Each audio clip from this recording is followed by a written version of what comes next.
This is National Eating Disordered Week, and we are talking about a very important topic that really impacts a lot of people, disordered eating. And to get some information about this, how we can recognize signs and maybe offer some help, is Dr. Josh Claypoe. So, Dr. Josh, first of all, tell us, what is disordered eating? I think a lot of us have heard of eating disorders.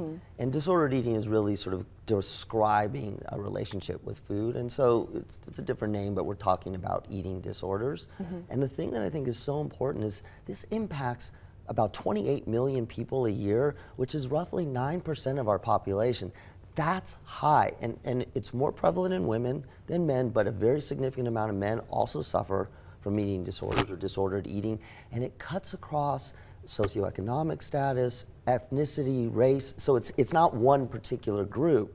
And as we were talking about in the break, it can be lethal. And it can be hard to recognize because, like you said, there's such a culture of wanting to be healthy and working out. So how do you know when someone's crossing that line? So let's go through the warning signs, and it will pattern exactly what you're saying. Obviously, the first one that I think a lot of us are familiar with is significant weight loss when it's not under a medically supervised diet. So somebody who maybe not overweight and all of a sudden starts losing weight, and they don't have another illness. That's the first one. Second one is interesting. It's a fear of gaining weight.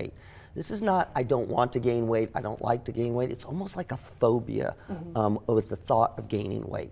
And the third is food rituals. Food rituals are really interesting and important. This is, I only eat 4 crackers, 5 green beans, 3 mushrooms, only at 4:30 in the afternoon. Or I don't eat in front of other people, I only eat alone. So they're very rigid habits. The other one is excessive exercise, and this one we talk about is exercise bulimia.